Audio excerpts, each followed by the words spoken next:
carry on. We've got the council reinstating 300,000 funding for the head-to-head walkway with a direction now that staff, 314,000 funding, and a direction that staff report to the next council meeting.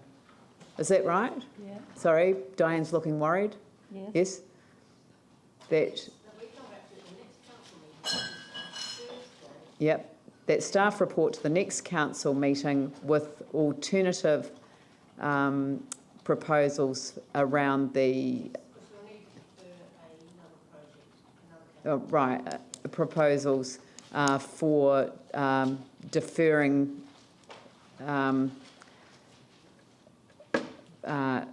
a project or projects within the in the capital works plan, is it? Within Banks Peninsula. With For deferral of capital projects to really timing difference, so we would just give this priority. okay. Projects for deferral of capital projects. To what, Peter? Can you help me with this? To offset Yes. Thank you. the reinstatement. Yes. Yeah. Do you want that in Banks Peninsula? Or is it the whole project, the whole program? I mean, we have a preference for Banks Peninsula so that it's matched within that, Yes. that Yes. place. But I don't think, I mean, if something's obvious because it can't proceed, it might be better not to. There will be some things limit that it. may be, as you say, and remember, we may only be talking a few months. It's That's moving right. from one calendar year to another, but Yep. that's not necessarily 12 months. It could No. only be a matter of a few months. A few months, yeah. So, and who seconded that? It was. Did someone second that? Yeah. Yanni, that's right. Yanni did. All right. So, did you want to debate that, or can we just put the? Okay.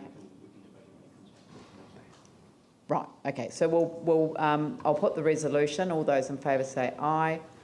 Those opposed say no. That's carried. Do we want to have a vote on that? Could we record the vote? Those in favour press yes. Those opposed say no.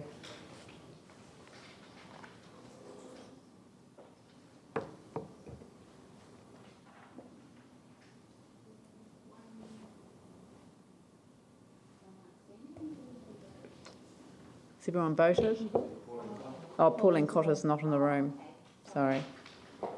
And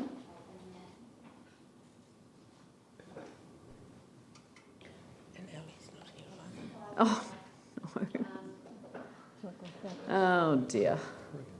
it goes back to where it was? Yep. Just goes back to To where it was. where it was. But I think there's a clear message in there about what Councillor Turner's going to move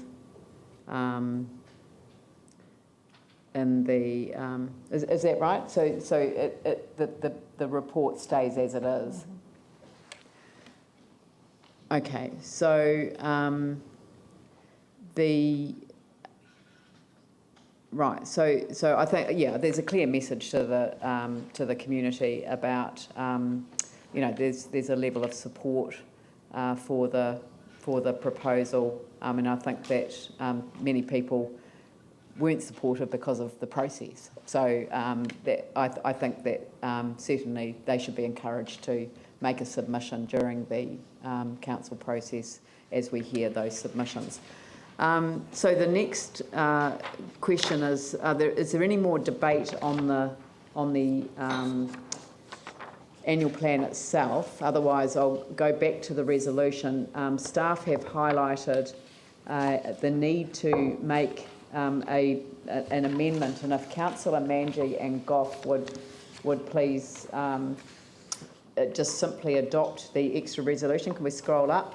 And this extra one is to say that note that where any proposal contained in the draft annual plan has the potential to have an impact on staff, final approval is conditional upon consultation with potentially affected employees. And I think that's a proper process. So if Councillor Manji and Goff accept that that's acceptable to the resolution is as it's stated. Yanni? Sorry, I just don't quite understand how you can put that into a draft when it's not the final decision. So are you signalling that you're going to go through a staff process ahead of the final decision? Surely this is something you add to the final plan, not the draft, because you don't actually know. Could we have the staff member that's proposed it there? Yeah, look, I can respond to that. Peter Ryan. In order to observe the process well, we can't consult with people when it's a final decision. We need to consult before it is a final decision. It's just a fair practice, good employer kind of thing to do.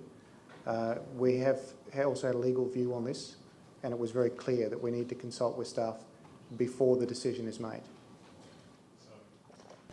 So we basically hear public submissions and then we'll get some sort of presentation around what the staff employment process. I mean, I just... Well, it's not part of our process, it's part of a legal process. So this would be in relation to the Pioneer Stadium Childcare Centre, which we already know that the union intends to make a presentation to the council on the matter in front of council. We're expecting a submission on the Pioneer Stadium. But in order to make it absolutely clear that final approval around a process is conditional upon consultation with potentially affected employees, I think that's the legal position under their employment agreement.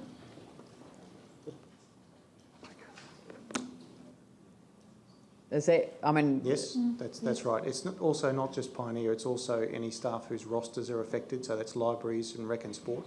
Okay. So it's just being fair as an employer to those people. Okay, so I think your question was around the timing. I'm worried that we might go through a process of stressing all these people out, then only to come up with a different decision at the end of the process, and then be in a situation where we kind of course, all this unnecessary worry.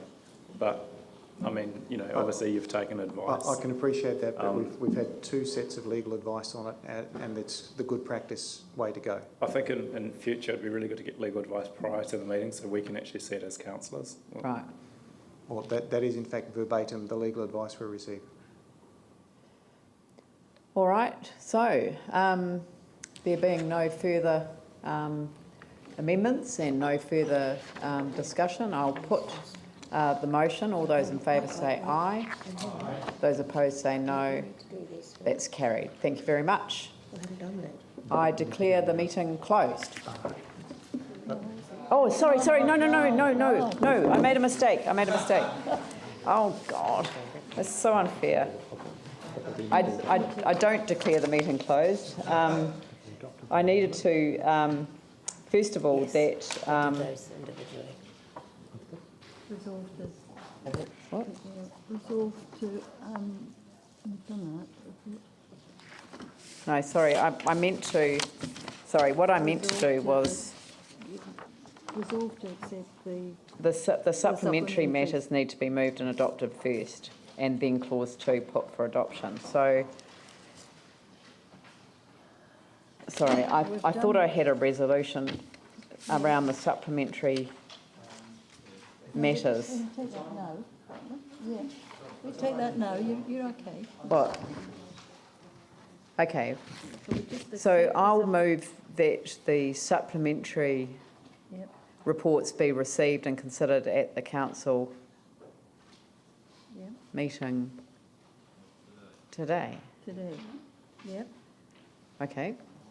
Does somebody like to second that? Phil Clearwater? I'll put the motion. All those in favour say aye. Aye. Those opposed say no. That's carried. And then number 5. And now I have to put the final resolution. No? Yep. So in here we've got supplementary. We're on to number 5 and 6. So number 5. So these don't have any effect on the rates. Sorry, These somebody recommend- normally writes me all of these things. Yeah. What is the motion? So the recommendations here are just,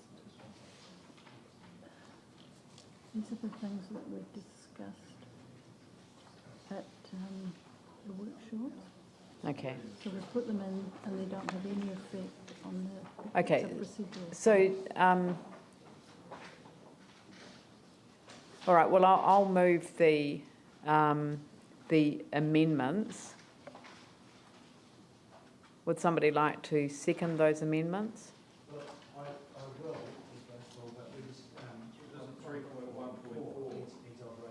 We'll need, in view of the resolution to reinstate the community grants, that 3.1.4 clause is either now redundant or needs to be reworded. That's right. Is it redundant, Diane, after the earlier resolution? No. No, it still needs to be there? Yes, because what this is doing is reinstating.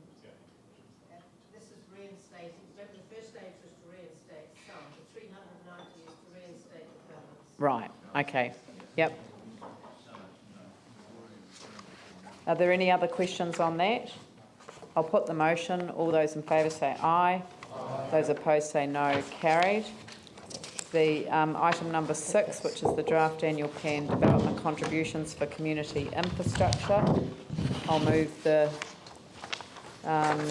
staff recommendation. Do I have a seconder? Jani Johansson. Eh? You have a question? So I did raise this, and I don't think I've had a response. There's a number of actions that the previous council asked for as part of the 3-year plan, a number of outstanding matters, reports, possible costs. One of those was, I believe, a development contributions working party. So I just want to understand whether that's been established, whether that's fed into this process, and when we're likely to understand what we're doing. I am concerned about this report. And yeah, I do want to have some understanding of what council previously has raised. You'll note that it was always my understanding in the 3-year plan that there would be a list of community infrastructure that should be in our policy. That appears now under 3.3 not to have happened. And I do want to understand where we got to at previous resolutions of council in terms of establishing the working party. Alan Bywater.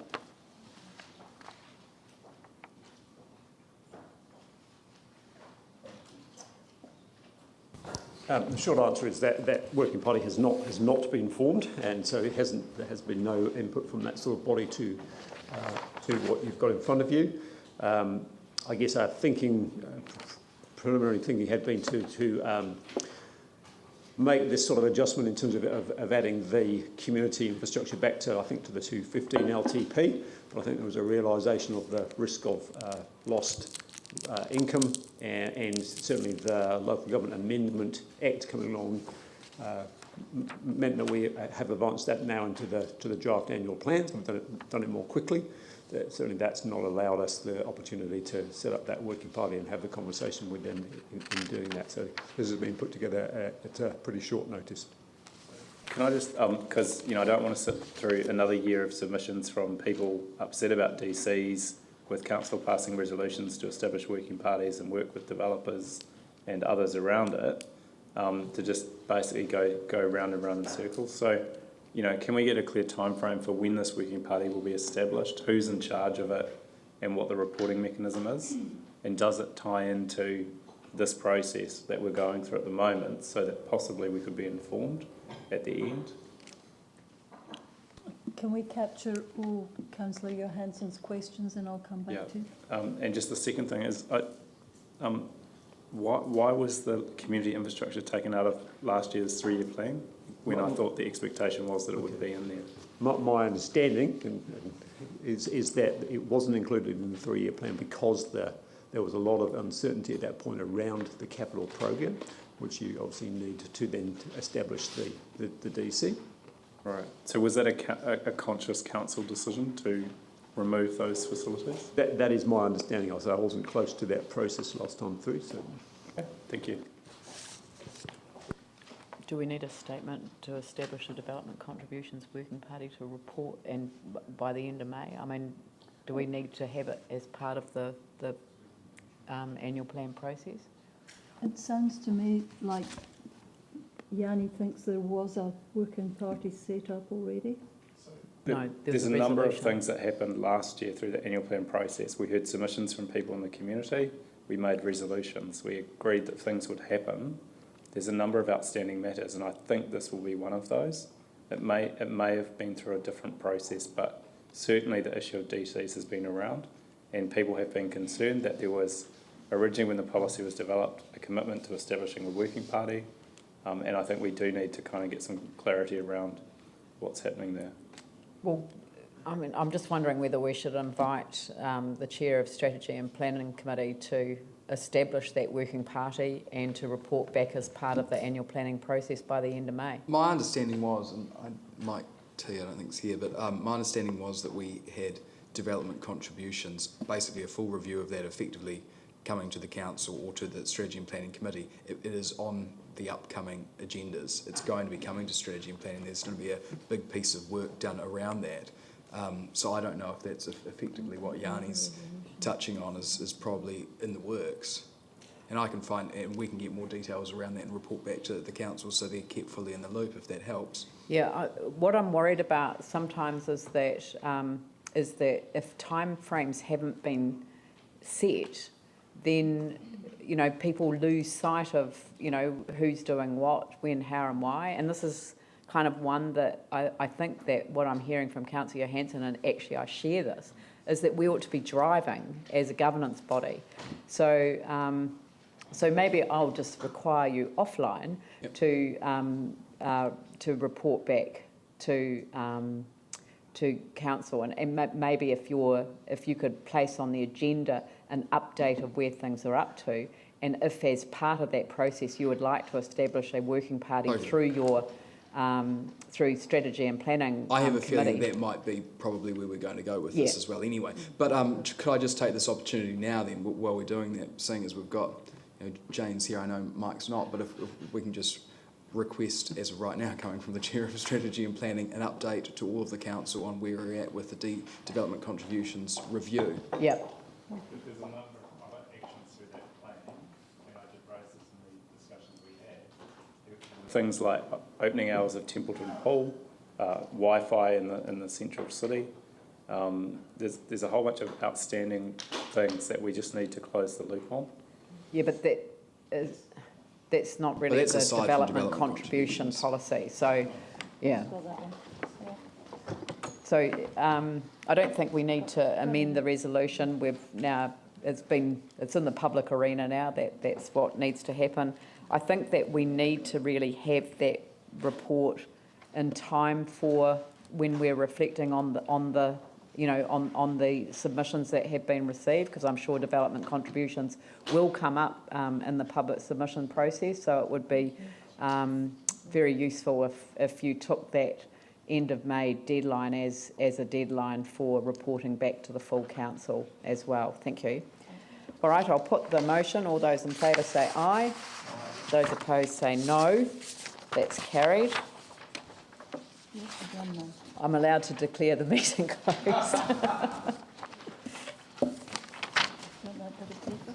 Yes. That would have been 7 all if everybody had been here. Yeah, I know. It I know. would have- And it just wouldn't have.